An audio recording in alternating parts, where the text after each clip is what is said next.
Hey, we back, and today I'm talking about weapons. Weapons are obviously a very important part of Overbot. They are an important part of battling, and they are one of the things I get asked the most about. In general, I would say watch my other videos on weapons and on teams. You are normally going to want an attacker, a support, and a tank, as I have in my team here. Attacker, support, and a tank. In that order, it's going to work well for you. That's not the only team that in existence. There's plenty of teams you can use, but it's a good starting point. However, what weapons are actually good? Which ones should you use? Which ones is good for attack? Which is good for support? And which ones are the best? Well, there's a lot of things to look at when discussing that question, and a lot of them I've gone over in the past. But let's say I open up all my weapon crates at the moment. It's not a huge number, but it'll do for an example, and I look at my weapons here. How do I tell which ones are good? Well, the first thing that you've got to look at is the passives, in my opinion anyway. Which passives are good? So for example, I'm noticing that we have a couple of attack weapons here, axe and scythe. You can tell they're attack weapons just by looking at their description, obviously. If I have a look at this one, deals damage, there you go. So it's an attacking weapon, right? It's as simple as that. That's all you need to look at. You get something like a resurrection staff that doesn't deal any damage. It's not an attacking weapon, right? Anyway, these both have mana tap. Mana tap is good for attacking weapons, so that's a reasonable passive. Now, to be fair, both on scythe and axe, I wouldn't have necessarily said that mana tap is actually the best passive, but it's still a very good passive on any attacking weapon. It's one that you'd go for. However, this bow, for example, which of course again is an attacking weapon, has magic resistance, which is not a good passive for an attacking weapon. Now, this is mostly something you'll just learn through experience and learn through having a look at the weapons. For example, that's not how that command works. Let's say we have a look at this bow. You can see magic resistance, as you would expect, increases your magic resistance. You don't need magic resistance on an attacker. You want, like, ability to attack. So something like extra damage, something like extra mana is going to be helpful to you. Resistance is not. So it's generally quite self-explanatory.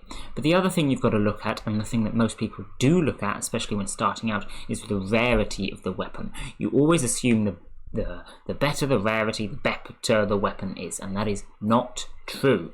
In most cases, in fact, it is false. For example, I've just said about how this bow is garbage because it has magic resistance, but it's epic.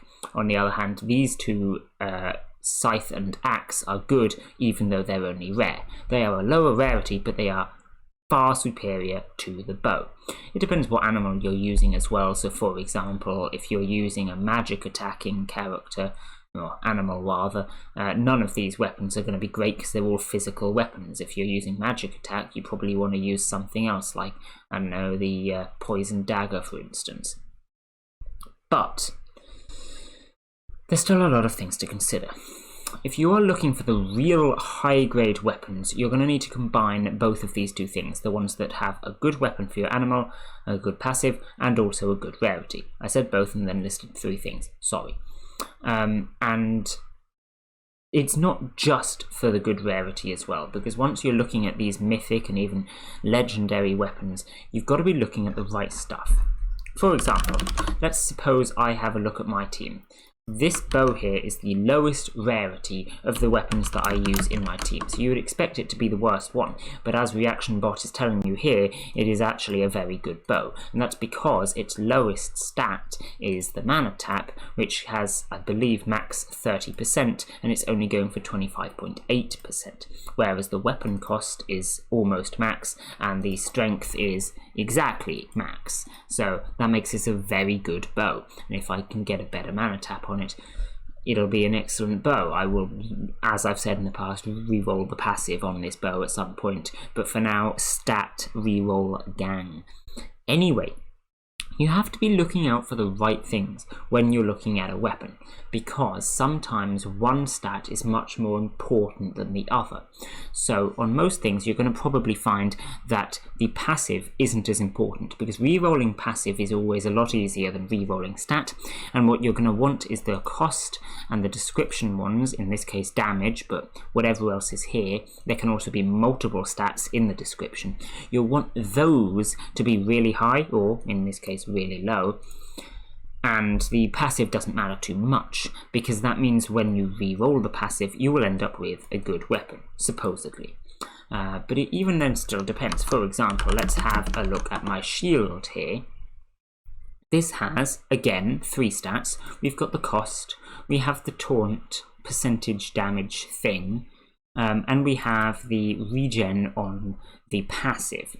Now, I would say the most important stat on here is probably the cost, because the downfall of a lot of shields is that they cost too much to be used for the whole duration of the battle. And since you probably are going to want regen on it, that means you are not getting more mana, as opposed to the bow with mana tap and the spirit staff with mana regen.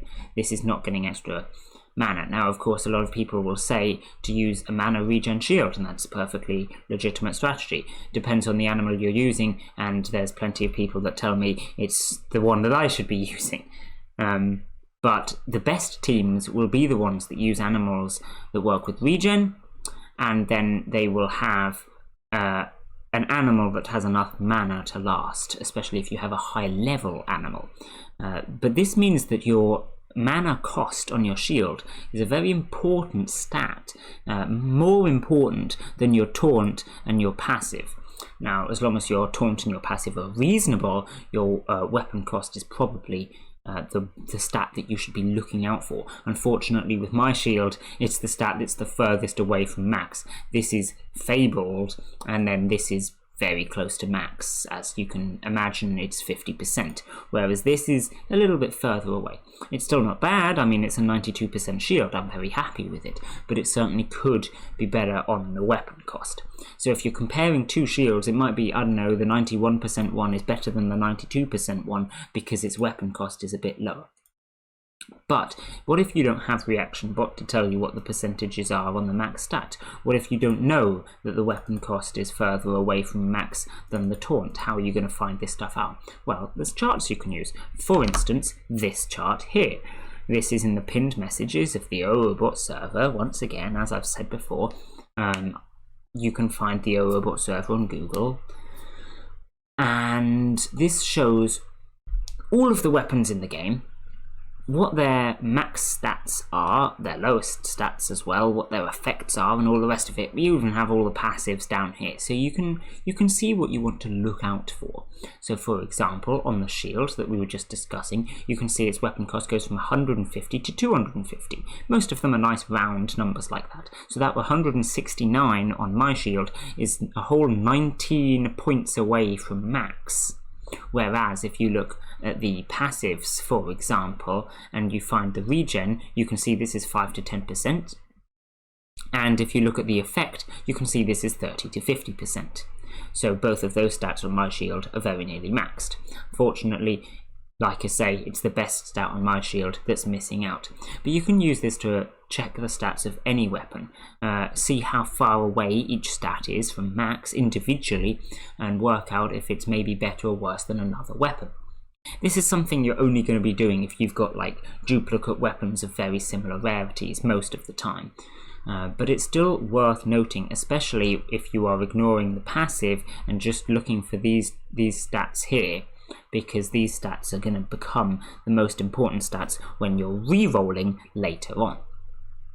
Also, if you want some more information on what all the weapons do without having to own all the weapons and look up all the weapons, it's a good way of checking that out as well, because then you can check the weapon against the passive and see if it's any good.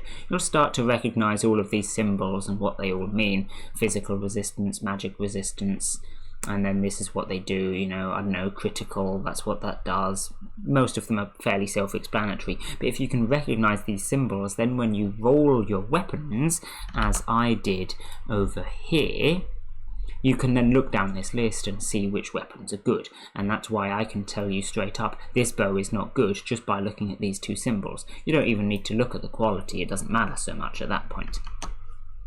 So yeah, this chart is a pretty helpful chart. There's also a few things that you can look at and instantly determine are bad. For example, Resurrection Staff is just a bad weapon.